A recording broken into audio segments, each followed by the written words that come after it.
Would another time be better? I mean, if my aunt isn't feeling up to the visit. No. She likes company, provided they don't stay too long. I'm the one who doesn't. How's that? Company always wants tea and something to eat. After all, you are a servant.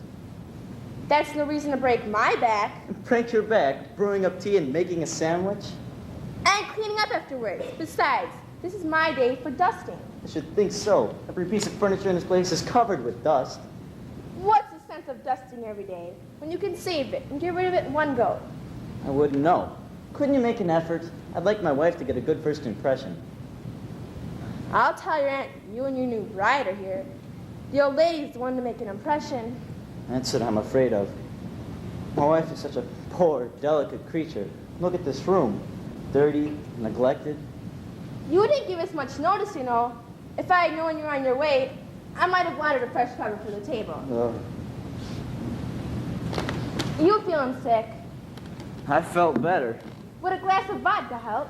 Yes, I think a glass of vodka would help. That's too bad. Why's that? There isn't any. Then why don't you offer me a glass? To be polite. I'm going to be disgraced in front of my wife, I know it. Well, didn't you want to come? Certainly not. My wife is such a lovely and gentle and sweet. Oh, there are a few points of difference between us, but nothing serious, you understand. But nothing causes me more mental anguish than the difference between our relatives. Well, what are hers like? I don't know. We journeyed to her uncle's this afternoon. You've married a snob. More's the pity for you. No such thing. What do I have for relatives? Nothing but riff-raff all around. Why am I discussing this with you? One ear's as good as another. Tell me, does my aunt still smoke cigars? Oh, yes, 3 a day. And the cat, the dog, guinea hen? Don't tell me she still sleeps with them. Only when the nights are cold. The hen and the dog don't get along. She bought a monkey. If I had a pistol, I'd shoot myself. Playful little fella. You ought to be flattered. What's it got to do with me? She gave it your name. Look, she said when she brought it into the house. Doesn't he remind you of my idiot nephew? Oh, you know how she says whatever pops into her head. Maybe this. My wife's to leave me, I know it.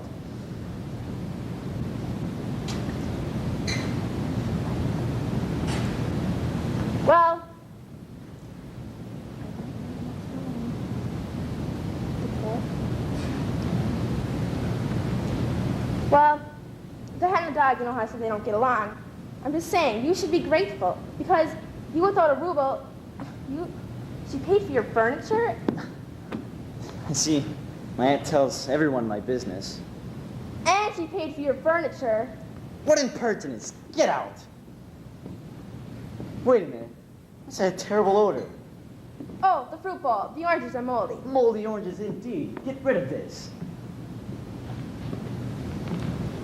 Ah, there you are, my pigeon. My pigeon?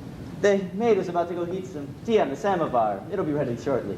What tea? Your aunt gives orders. Get out! Man can only stand so much. These rustics, aren't they amusing? Have I kept you waiting? I couldn't resist picking them. They're for your aunt. She does love wildflowers. I wouldn't consider my aunt and wildflowers in the same sentence. Now, if you had said cabbages... Cabbages? I couldn't possibly present your aunt with a bouquet of cabbages. What would she think of me? Question is, what will you think of her? Won't you tell me what's wrong? I've already told you. Nothing. It's your imagination. You can't fool me. You've been another girl ever since I told you we had to visit here. You're the one who's been acting oddly.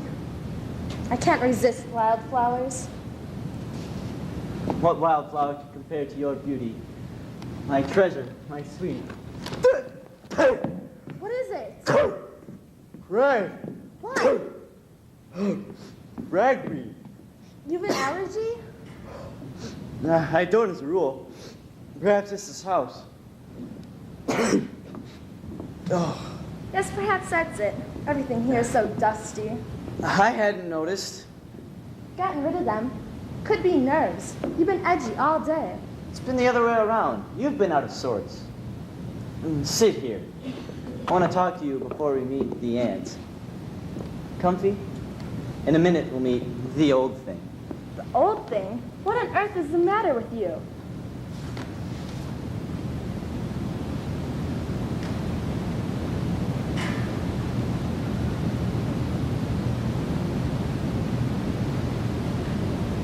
Nothing. She is your aunt. Quiet, you confounded animal! Quiet!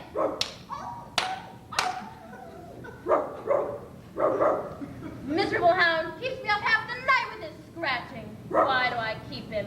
Now where's his feed? Don't talk back to me. I'll tie you up. Yes, that's what I'll do. I know your tricks. Planning to shoot right through the door, eh? Wretched creature. What was that? What was what? The noise we just heard. I didn't hear anything. What did I tell you? Place is good for a laugh. I mean, look at these furnishings. Broken coffee table, wobbly sofa. Rug's almost worn away. You wouldn't think a human being lived here now, would you? You'd think it was some kind of prehistoric monster. Are you sure you didn't hear her? Your aunt wants me to tidy up. We have enough germs in this place. That cat, that dog, and the monkey. If you have to sneeze, sneeze in the hallway. This is outrageous. Get out. Marriage hasn't done much for you. Have we come at a bad time? Ignore her. The girl's an imbecile. Country servants aren't city servants, are they, Pigeon? Has your aunt lived here long? What aunt are you talking about? Why, the one who lives here. Oh, yes, yes. She's lived here for as long as I can remember. Let's see. She's been around. Here I am, children. Here I am. Sorry I couldn't attend the wedding. All of that sweet cake and sobbing. Do sit down, nephew. Don't just stand there like a scarecrow. Sit down. Don't plop too hard on that back sofa. The leg is broken. My. Little nephew up and married. Never thought you'd catch a wife. Anything can happen nowadays. Isn't she clever? Clever enough to have money in the bank to lend you for your wedding. We're indebted to you. She's a sweet thing, nephew. And keep her that way. What is that? What does it look like? Are your eyes failing? What are you going to do? Do what you think I'm going to do. I'm going to smoke my cigar. And he should have been on the stage. Such a sense of humor. Give me back my cigar. I want my cigar. Remember what the doctor said about smoking? Doctors, quacks, all of them. I want my cigar. Really great to be married, Aunt. Married only a few days and you're already an expert. You've got a bubble instead of a head.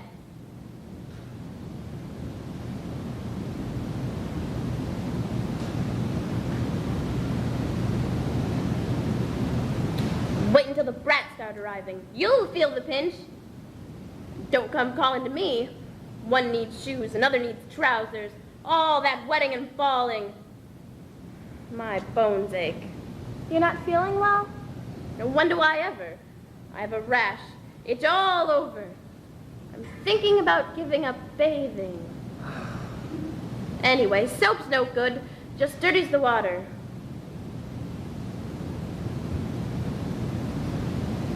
Corns need to breathe. What's that? Nothing. I was just thinking out loud. Brain's going as well as the eyesight, eh? My. Talking to yourself at your age. You must have money in the bank. If you have money in the bank, why did you borrow some from me? Really, Aunt, we're grateful for the loan, and it will be repaid, I assure you. There's no need to be rude in front of my wife. Rude. I don't know the meaning of the word. Don't go taking offense, nephew. I was only having a little joke. What a long face you have. It'll go very nicely on a vinegar bottle. I'm sorry about your, feet. Must be painful. Perhaps if you had a special shoe made. Best shoe is none at all. Corns need to breathe.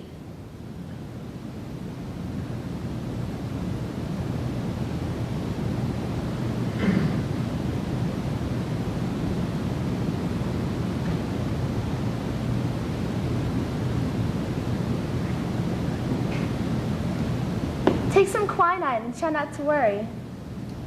Quinine, eh? She's a sweet girl, nephew. Whatever you ever saw in her escapes me. There he goes again. I'll meet him on his own terms. Yes, that's what I'll do. I'll club him over the ear. Nothing but a nasty pelt and bones.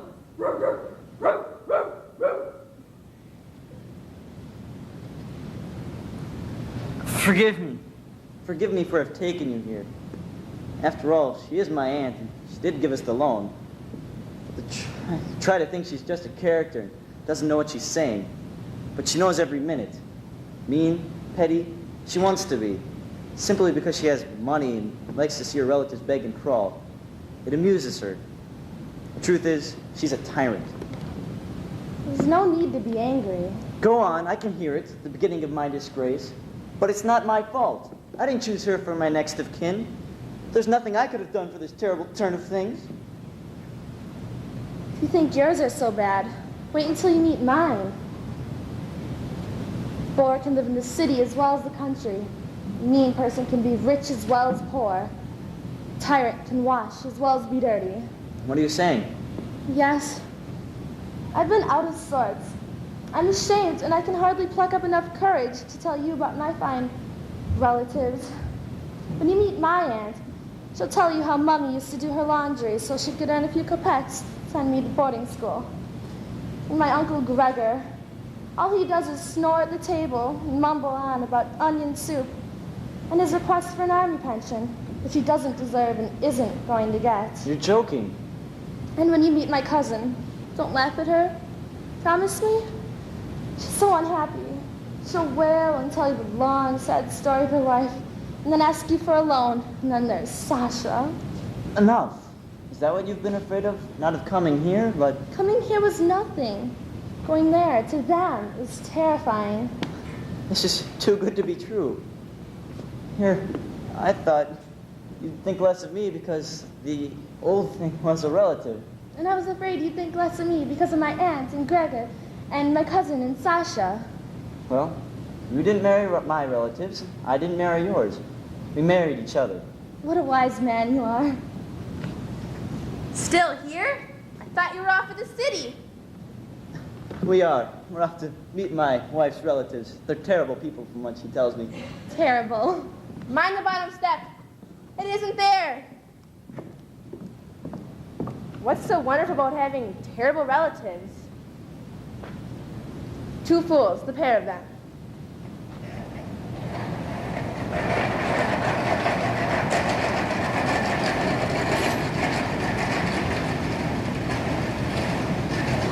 I know. I would have done it anyway. I know.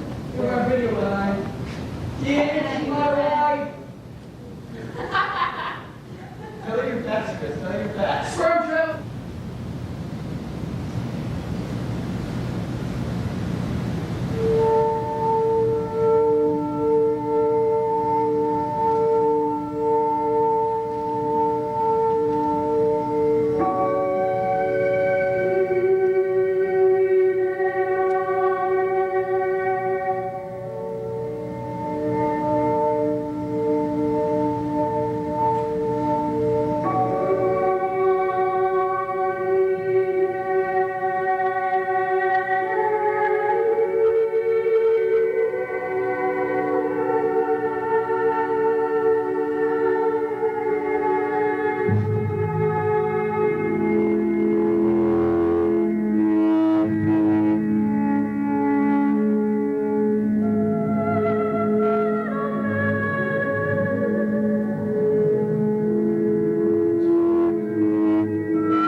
There's nothing there.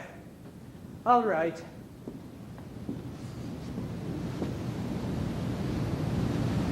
Once upon a midnight dreary, while I pondered, weak and weary, over many a quaint and curious volume of forgotten lore, while I nodded, nearly napping, suddenly there came a tapping, as of someone gently rapping at my chamber door. 'Tis the wind and nothing more. Ah, distinctly I remember. It was in the bleak December, and each separate dying ember wrought its ghost upon the floor. Eagerly I wished the morrow. Vainly I had sought to borrow from my books surcease of sorrow, sorrow for the lost Lenore, for that rare and radiant maiden whom the angels name Lenore, nameless here, forevermore. Lenore, ah, Lenore, my beloved wife. Such a pity. It breaks my heart, really.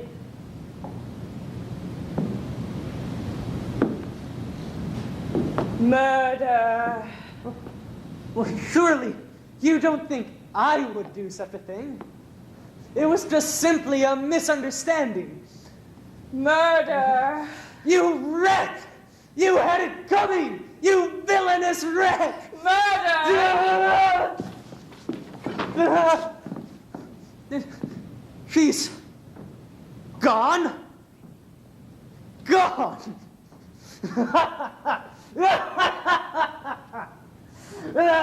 Nightmares! I simply must be having some sort of nightmare. And the silken, sad, uncertain rustling of each purple curtain thrilled me, filled me with fantastic terrors never felt before, so that now I stood repeating, 'Tis some visitor entreating, some late visitor entreating entrance at my chamber door. 'Tis the wind and nothing more.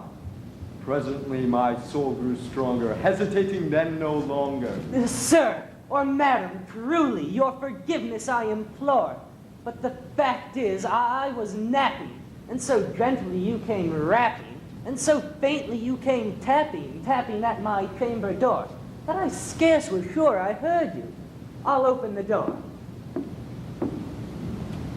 Darkness there, and nothing more. Deep into that darkness peering, long I stood there, wondering, fearing, doubting, dreaming dreams no mortal ever dared dream before, so that now, to still the beating of my heart, I stood repeating, 'Tis some visitor entreating entrance at my chamber door. Some late visitor entreating entrance at my chamber door. This it is, and nothing more.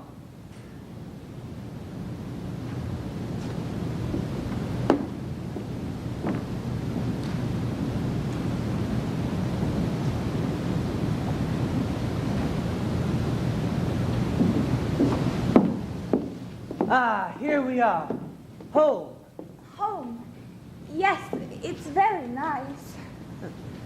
Here.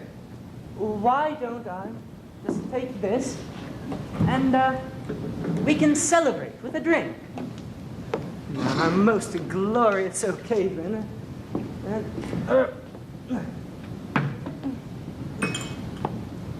Let us celebrate with a toast.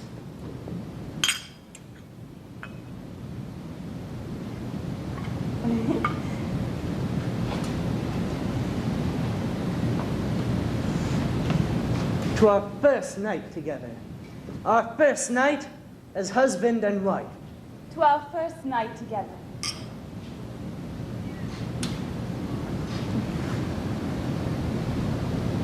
Why don't you have a seat, my little plum muffin? Oh. Is anything wrong, dear? Wrong? don't be so foolish. This is the happiest night of my life. Well, I've never been so happy. Are you sure? Yes, I am sure.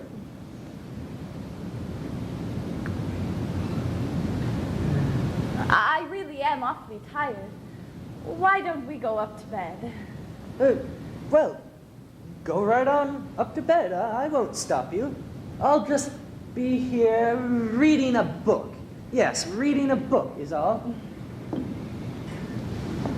Dear, why don't you put this glass down and join me? Let's go up to bed, really. I am awfully tired. What foolishness! This is our first night together. We could stay down here and celebrate with a drink. Maybe you shouldn't have so much to drink. Ha! Really, dear, it's not good for you at all. Foolish myths, that's all. Really, dear. Lies! They're all lies!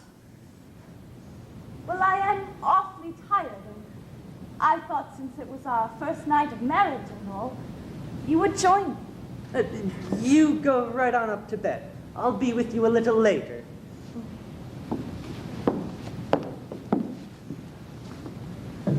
I'll make a good wife. I'll cook for you and all of those things. I'll take care of you. I love you. I love you until the day I die. Oh, that's nice, dear. Why don't you go on up to bed? You're tired. All right.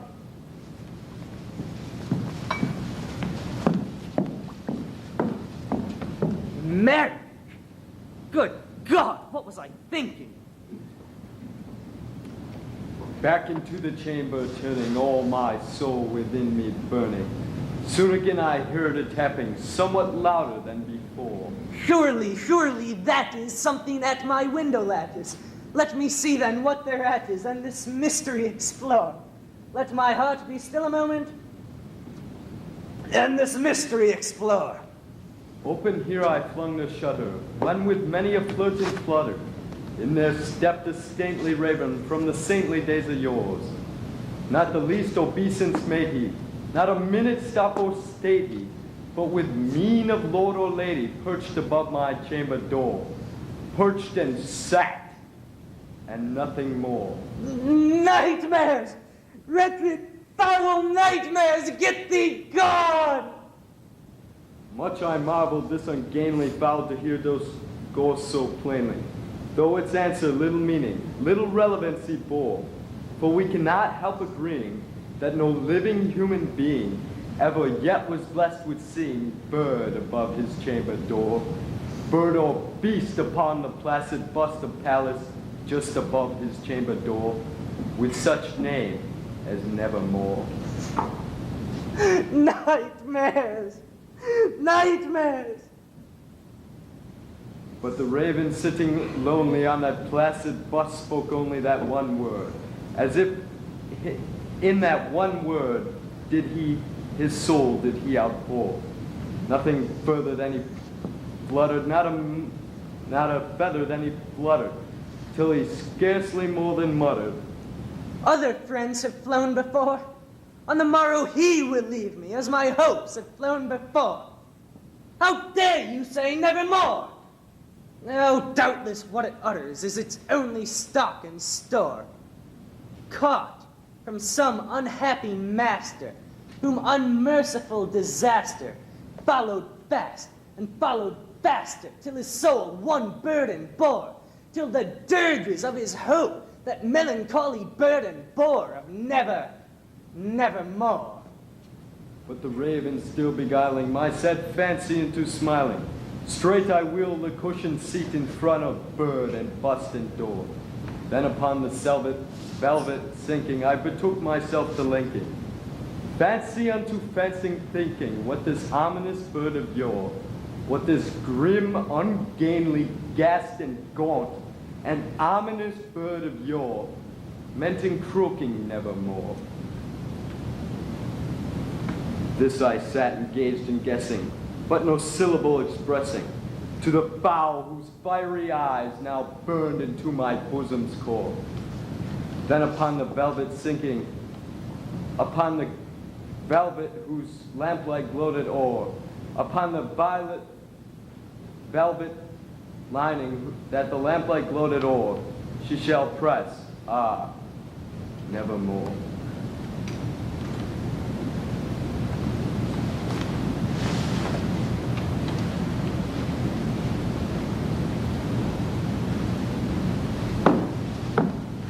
Are you ready yet, my lord? Why, you aren't even dressed yet. Must you bother me? But my lord, it's our anniversary. You said we were going to the theater. You promised. Woman, I'm warning you. You promised. I said stop! What's wrong with you? What's happening? Why won't you tell me what's going on? You want to know what is going on? You! That's what is going on. Every day you nag. Can't a man rest? Can't a man rest without being interrupted all of the time? But my lord, please. It's our anniversary. Let's not fight. Ha! But it's our anniversary. It's our anniversary. It's our anniversary. Please, my lord. Oh, shut up! Shut up! Why must you do this to me? I hate you! Why don't you say it again? Go on, say it. You hate me. No! Pick that up. Never! I said pick it up. I hate you! Ah!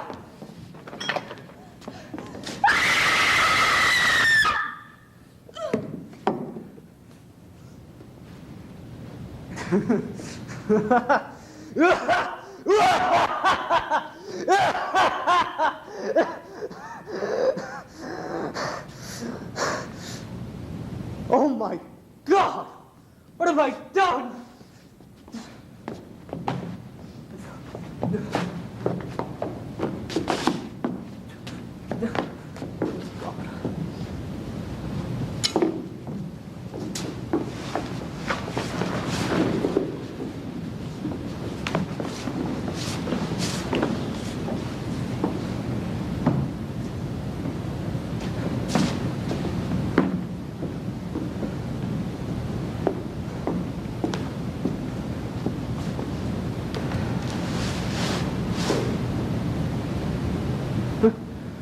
Nightmares! Silly, foolish nightmares! Then methought the air grew denser, perfumed from some unseen censer, swung by seraphim whose footfall tinkled on the tufted floor. Wreck thy God hath lent thee, by these angels he hath sent thee, respite, respite and nepenthe from my memories of Lenore. Quaff, oh quaff this kind nepenthe, and forget this lost Lenore. Quoth the raven, nevermore. Prophet, thing of evil, prophet still, if bird or devil, whether tempter sent, or whether tempest tossed thee here ashore, tell this soul, with sorrow laden, if within the distant Aidenn it shall clasp a sainted maiden, whom the angels name Lenore. Clasp a rare and radiant maiden, whom the angels name Lenore. Quoth the raven, nevermore. Prophet, thing of evil, prophet still, if bird or devil, by that heaven that bends above us, by that God we both adore. Desolate, yet all undaunted. On this desert land enchanted, on this home by horror haunted, tell me, truly I implore, is there balm in Gilead? Tell me, I implore. Quoth the raven, nevermore. No! Be that word our sign in parting, bird or fiend. Get thee back into the tempest and the night's Plutonian shore. Leave no black plume as a token of that lie thy soul hath spoken. Leave my loneliness unbroken. Quit the bust above my door. Take thy beat from out my heart, and take thy fold from off my door. Quoth the raven, nevermore. Gone! Lenore is gone! Gone! And the raven, never flitting, still is sitting, still is sitting on that placid bust of Pallas just above my chamber door, and his eyes have all the seeming of a demon's that is dreaming, and the lamplight gloated o'er cast a shadow on the floor, and my soul from out that shadow that flies floating on the floor shall be lifted nevermore.